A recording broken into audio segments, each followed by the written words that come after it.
Bueno, moi boa tarde a todas e a todos. Grazas unha vez máis por seguirnos desde as vosas casas. A verdade que, bueno, con esta chegada de bo tempo, pois cada vez nos vai apetecendo máis os actos presenciais, pero, bueno, mentras non se poda, pois seguiremos con este formato de charlas online. As semanas pasadas xa falamos de Barrié, falamos tamén na anterior charla con Mercedes Queixas e con Laura sobre o Museo Carlos Maside, e hoxe pois, nos toca outro tema que trascende moito máis alá do ámbito local, non? Que é a igualdade. Hoxe é 3 de marzo e a vindeira semana, como ben sabedes, o luns concretamente será o 8 de marzo, o Día da Muller. Dende o BNG de Sada e dende o BNG a nivel nacional pois tomamos este tema con moita seriedade. Cremos que ten que ser unha prioridade na axenda política e tamén cremos que ten que estar moi presente na sociedade. Básicamente, pois porque a metade da poboación somos mulleres que seguimos a sufrir continuamente desigualdades, non? E incluso moitas desigualdades das que non somos nin conscientes moitas veces e situacións que damos por normalizadas moitas veces que non o son para nada, non?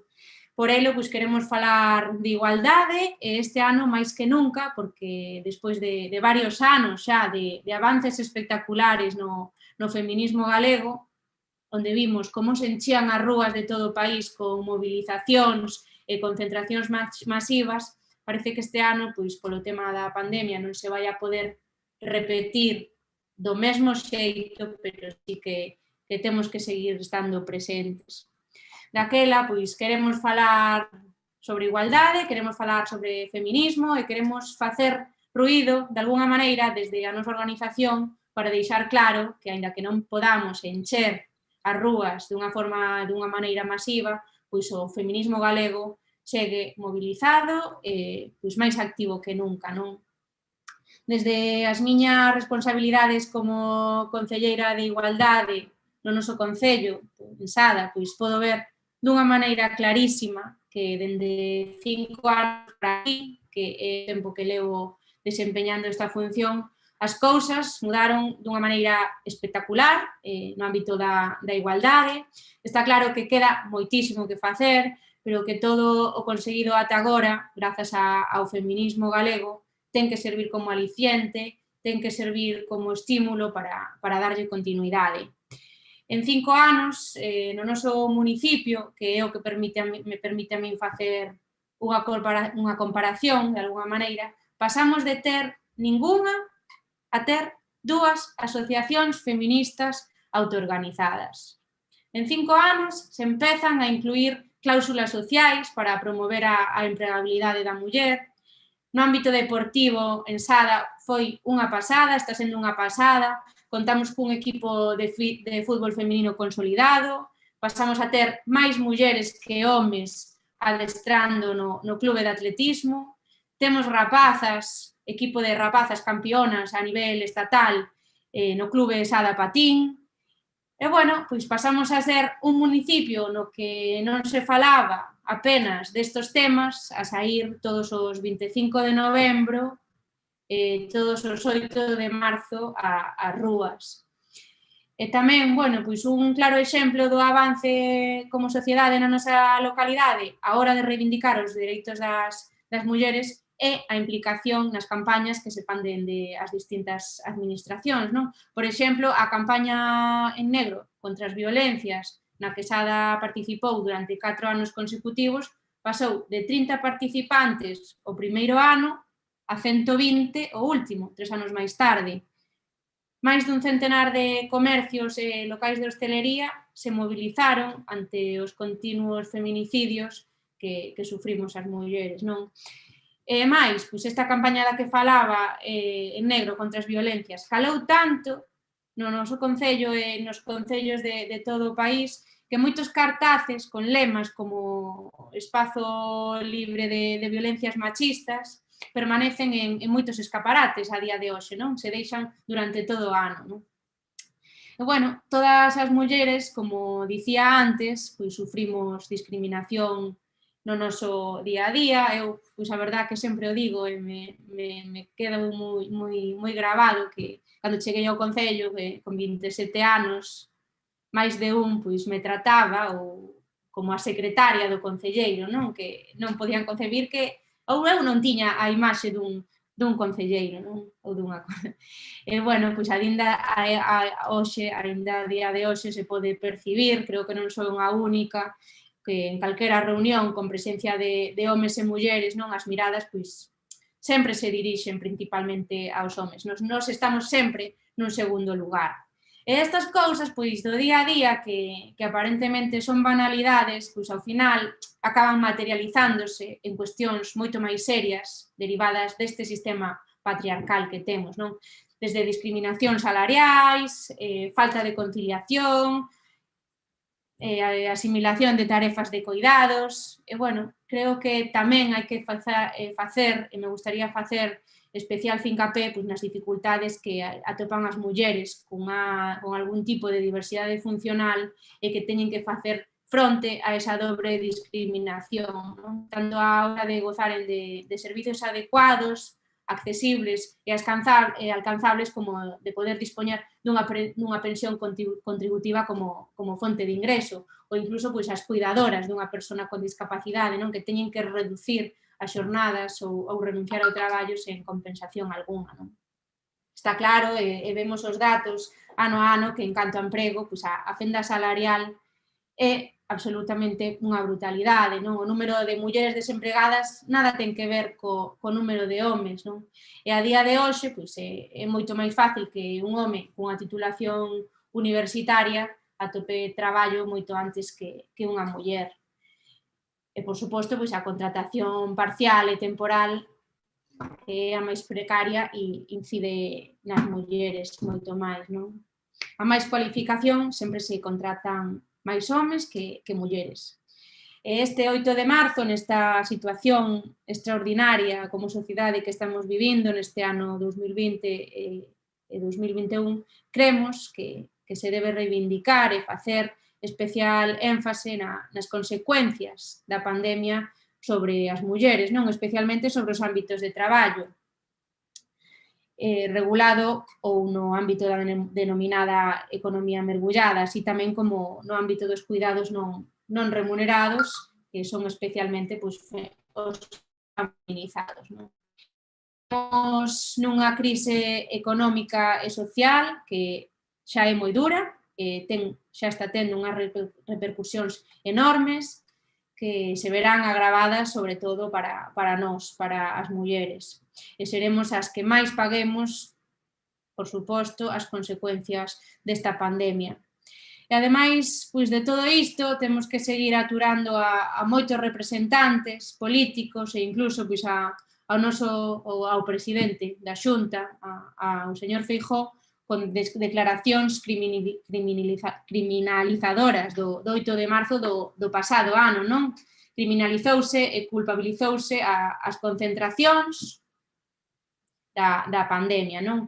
Por todo elo, pois tamén dende o BNG de Sada e dende o BNG a nivel nacional queremos aproveitar para mandar unha mensaxe, non? Porque só faltaría que despois do traballo feito polas mulleres en primeira liña, loitando contra a pandemia, mesmo arriscando a súa saúde, intente impedir pois, o dereito a manifestarnos en defensa dos nosos dereitos.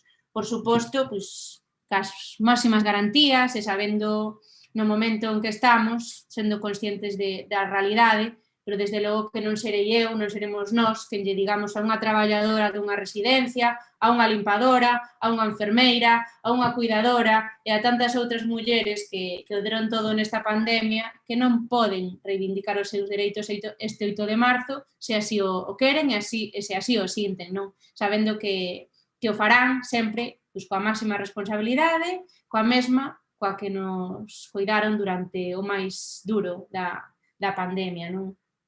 Levamos un ano vendo manifestacións e movilizacións de todo tipo que non se cuestionaron, dende a hostelería a conflitos laborais, e, bueno, pois mesmo veíamos que a vindeira semana hai unha folga xeral en Ferrol que ten un respaldo político moi amplo e sorprende que a única a que se lle poña trabas sexa precisamente ao feminismo, non? Cremos que non é xusto culpabilizar as mulleres por defender os nosos dereitos, da mesma forma que esta crise non se podería afrontar sen o noso papel, non? Somos maiores de idade para reivindicar os nosos dereitos e este 8 de marzo será diferente aos dos últimos anos, pero desde logo que non se pode deixar de ser unha xornada de reivindicación, porque é máis necesaria que nunca, non?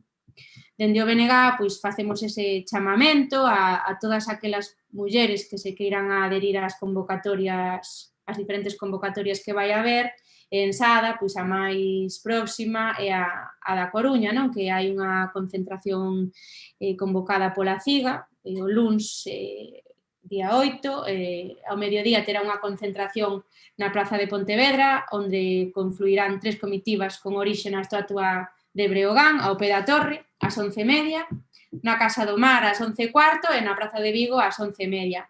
Lembramos, ademais, que o feminismo sindical nacionalista pois, convoca folga de mulleres para esta xornada. A maiores tamén aproveitamos esta charla para comentar que o BNG participa da plataforma galega 8M, que convoca manifestación o 8 de marzo ás 5 na Praza das Cigarreiras, na antiga fábrica de tabacos da Coruña, e, bueno, pois temos que facer este chamamento para estar ali ca máxima responsabilidade, cas máscaras obrigatorias, por suposto, e ao menor síntoma, pois tamén, evidentemente, quedar na casa, non?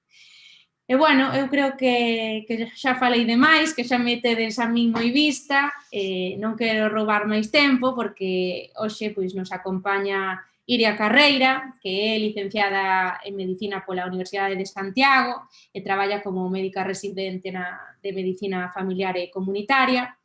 Iria tamén forma parte da Dirección Nacional de Galiza Nova, é unha muller tan activa que, ademais, tamén é responsable da Asamblea Nacional LGBTI, non? E, ademais, pois, por se fora pouco, nas eleccións ao Parlamento de Galicia do ano pasado, foi de número 7 da lista do BNG pola Coruña e obteu a súa acta de deputada autonómica, non? Dende o BNG, pois, queremos agradecerlle moitísimo a súa presencia, somos conscientes de que ten unha axenda moi apretada e, sen máis, pois, lle cedo a palabra para que nos fale un pouco da súa visión do 8 de marzo. Moitas gracias, Iria.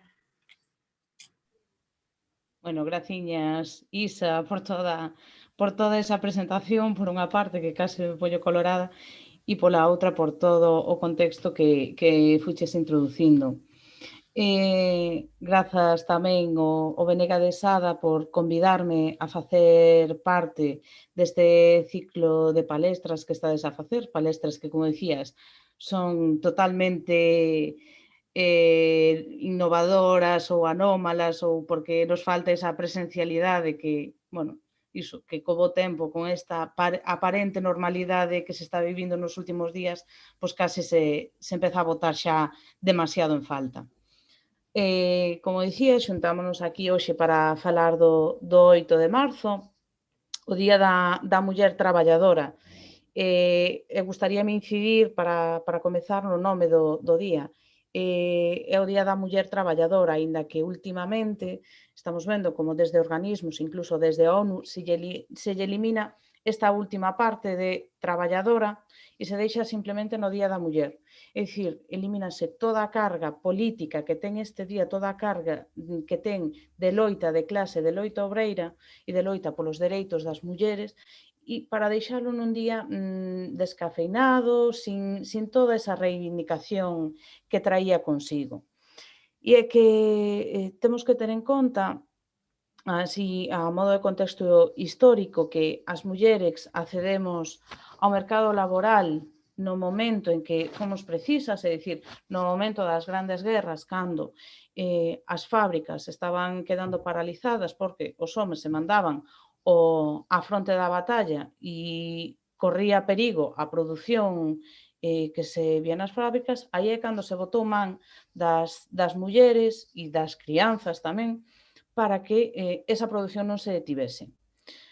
un traballo que pasou a ser invisibilizado e relegado a un segundo plano e que se mantivo moi cómodamente nun discreto segundo plano, como dicía, atendendo tamén ao propio interese da lóxica capitalista e patriarcal de produción e de que quen ten o papel preponderante é o patriarcado, son os homes neste caso, son eles os que manteñen a sociedade funcionando segundo a súa idea. E é que tamén temos que ser conscientes de como chegamos a este 2020 para entender todo o que pasou durante este ano, no que parece que pasou de todo.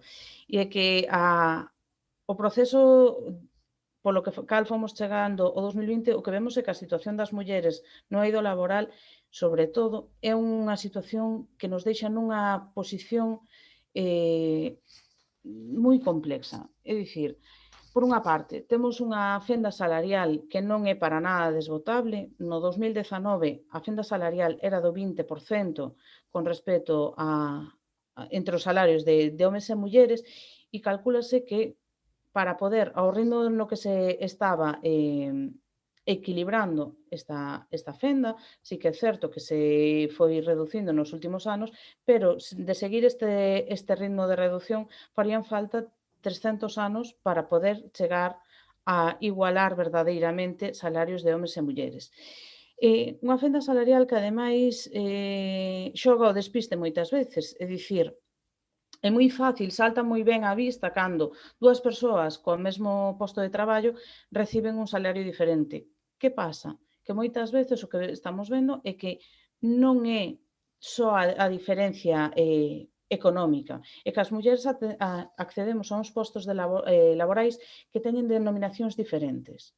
É dicir, por poñer un exemplo, un home que estea traballando nun servizo de limpeza, por exemplo, limpando cristais ou vitrinas nun escaparate, moitas veces te accede como técnico de limpeza.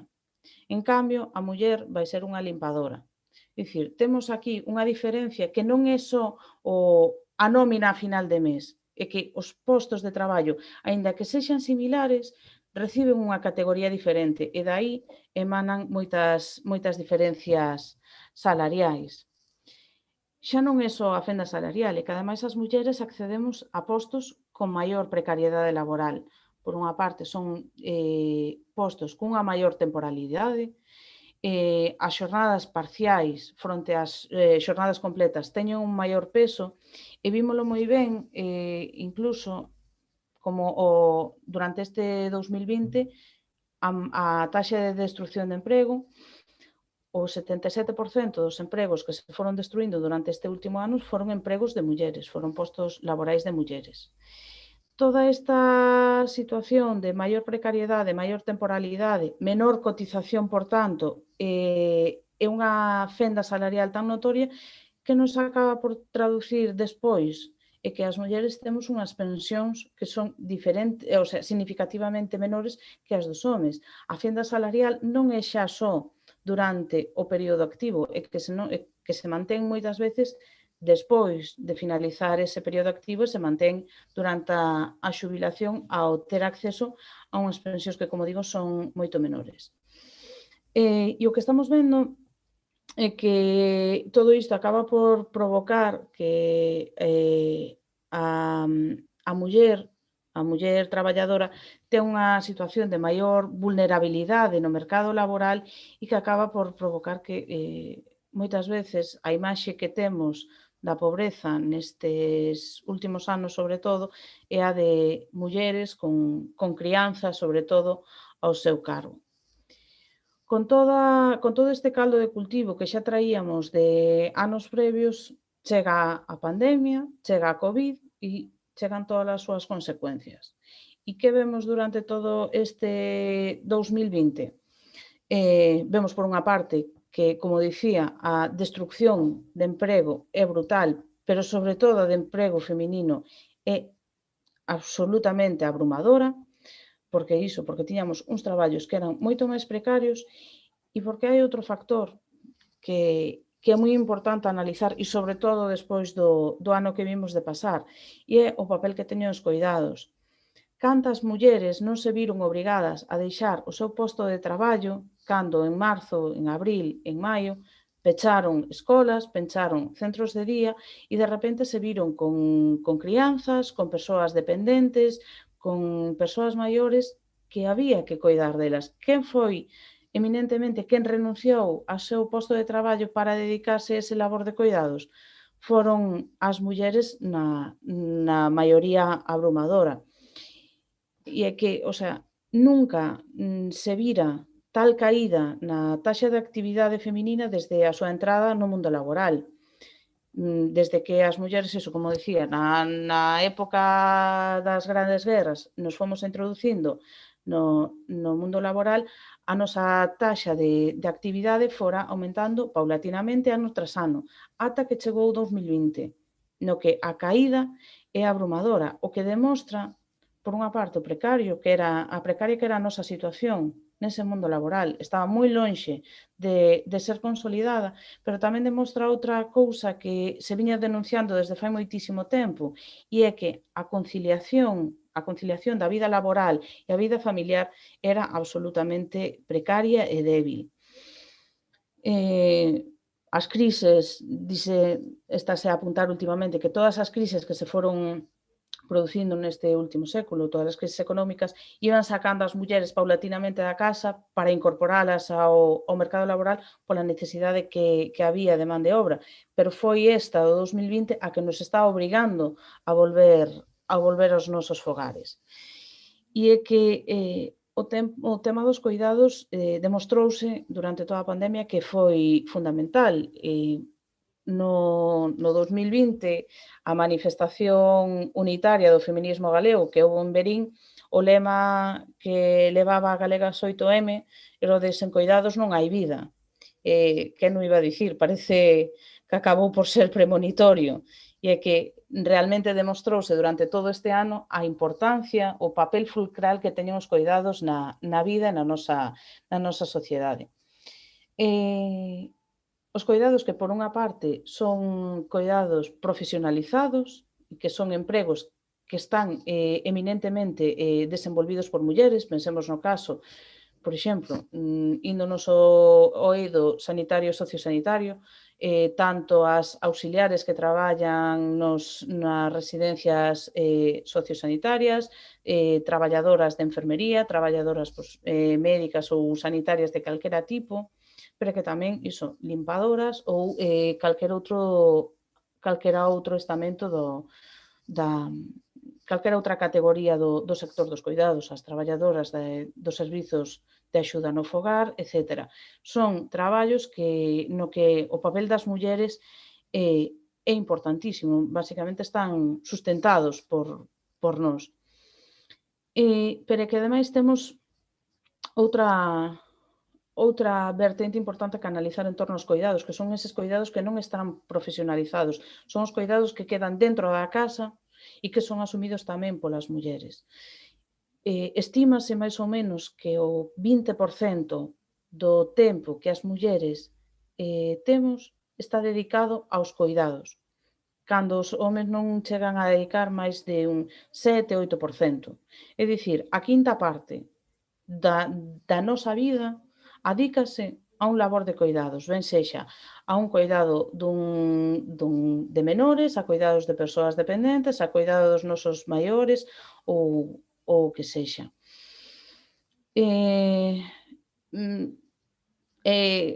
O sea, eu creo que é algo que é moi fácil de visualizar. Cando hai unha persoa maior que cae enferma ou que non se pode desenvolver de xeito autónomo, esa primeira persoa que dá o paso para coidar é, nunha maioría abrumadora, é unha muller, ben sexa a súa esposa, ben sexa a súa filla, ben sexa incluso a súa nora, é dicir, a familia que non é de sangue que asume esa responsabilidade como propia.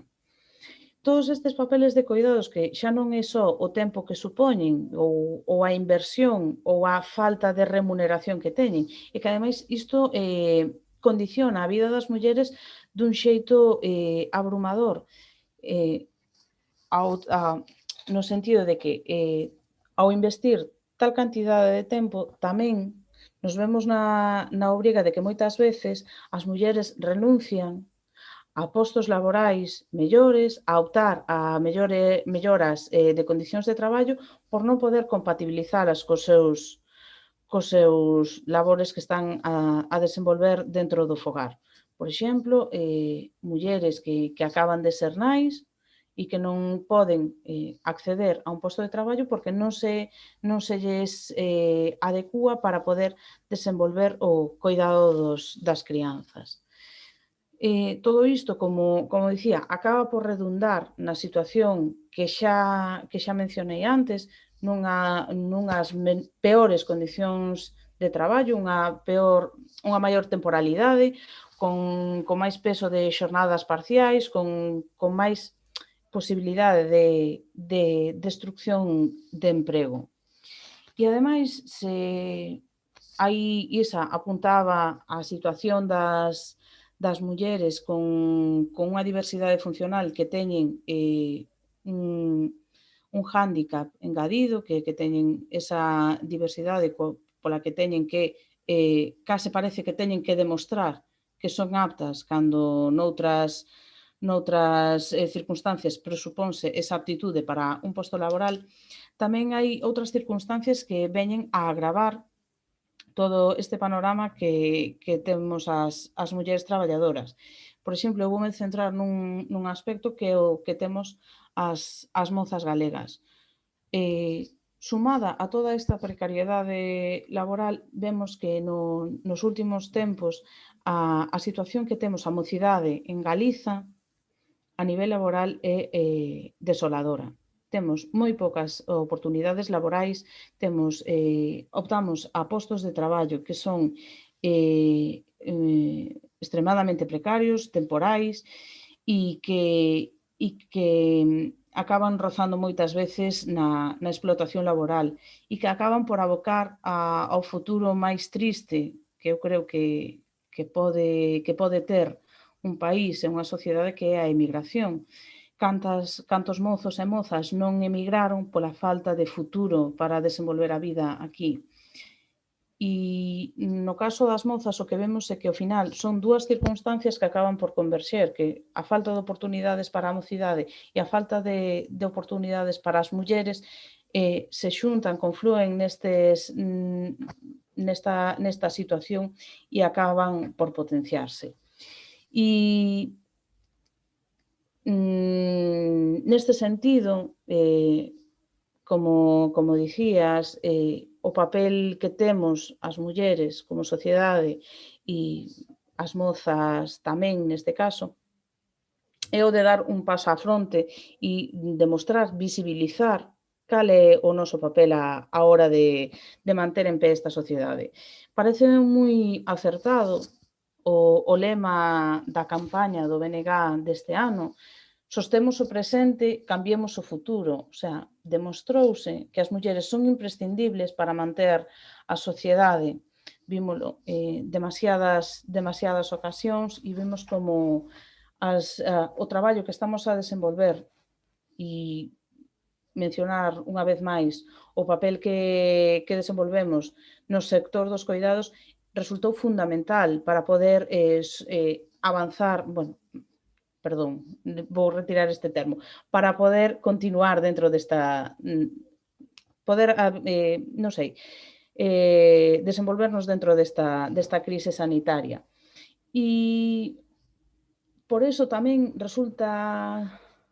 a min resultame profundamente indignante e é algo que me enerva, que me cabrea, que se busque esa estrategia culpabilizadora, que se estea poñendo o foco en riba do 8 de marzo, como se veu facendo durante todo este ano de pandemia, como se fora o 8 de marzo o causante da crise sanitaria, e como se busca de novo volver a poñer o foco mediático nestas manifestacións que están convocadas para o próximo luns.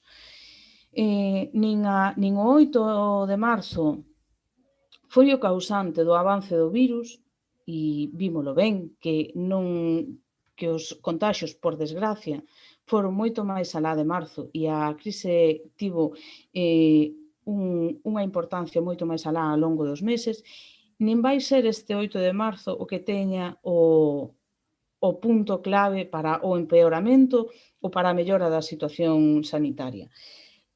Os dereitos das mulleres son irrenunciables e os dereitos sabemos moi ben como se conquistan e se é preciso e vemos que o está a ser encher as rúas de novo para demandar, para exixir os nosos dereitos, para pedir que se melloren as nosas condicións, terase que facer.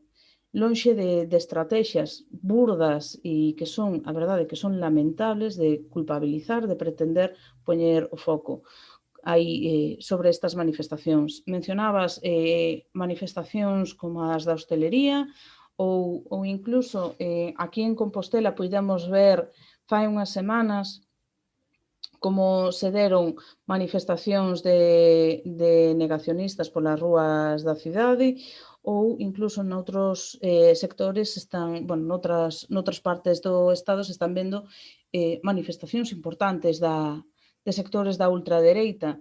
Manifestacións, ademais, que non reciben ningún tipo de recriminación, que simplemente se obvian. Por que esta inquina cara ao 8 de marzo? E eu creo que é importante tamén formularnos esa pregunta. Por que se intentou durante todo este ano culpabilizar ao movemento feminista do avance da pandemia e por que agora volvese a mencionar?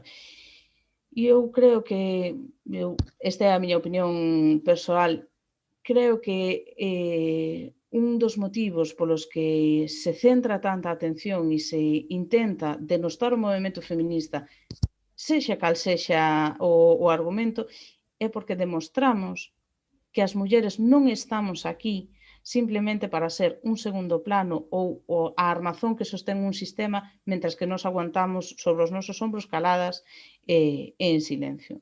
Senón que as mulleres temos que ter un papel principal nesta historia, temos dereito a poder desenvolver a nosa vida cunha liberdade plena, con todos os dereitos, igual que o fan os homes, temos as mulleres traballadoras, temos que ter acceso ás mesmas condicións de traballo e temos que ter as mesmas oportunidades para desenvolvernos e esa é unha realidade que é incómoda e que é moi molesta tanto para o patriarcado como para o capitalismo, que ao fin e ao cabo estamos vendo que son simplemente dúas caras dunha mesma moeda que unha sen a outra non poden vivir.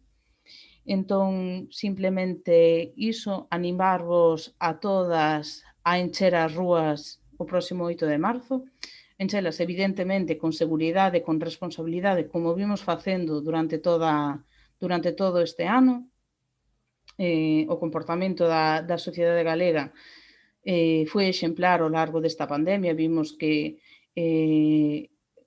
a capacidade que tivemos para acatar todas as medidas sanitarias que se foron impoñendo foi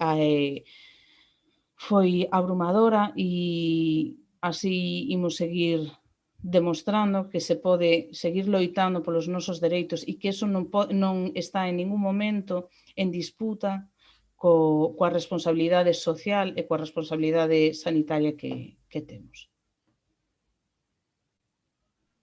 Bueno, pois moitísimas grazas, Iria, por esta exposición que nos acabas de dar. A verdade é que é un placer e un gusto escoitarte. Se percibe claramente como eres unha persona cunha gran sensibilidade social, cunha gran sensibilidade pola igualdade e que eres unha persona implicada, eso se percibe desde o primeiro momento. E, bueno, simplemente pois reiterar o que decía Iria, que este 8 de marzo estaremos nas rúas desa maneira responsable. Desde o BNG, pois xa máis alá da nosa localidade, pois estamos traballando dunha maneira seria, como dicía ao principio, desde as nosas competencias en Europa, ca nosa portavoz Ana Miranda, que aínda estivo onte na Coruña con Avia Beira, tamén cunha representante da plataforma SAF Galiza, presentando pois, unha denuncia que se vai a trasladar á Comisión de Peticións da Eurocámara sobre precisamente a precariedade laboral do servizo de atención domiciliaria, non? de persoas en situación de dependencia. E lembreime desto porque facías ti tamén referencia ao SAF. En Sada estamos vivindo unha cuestión que hasta agora non se vivía e que vemos perfectamente un claro exemplo da desigualdade que hai nos temas dos cuidados, non? Porque hasta agora, co Servizo de Axuda Municipal, en Sada, contábamos con 30 mulleres, ao 100% era un servizo desenvolvido por mulleres, non?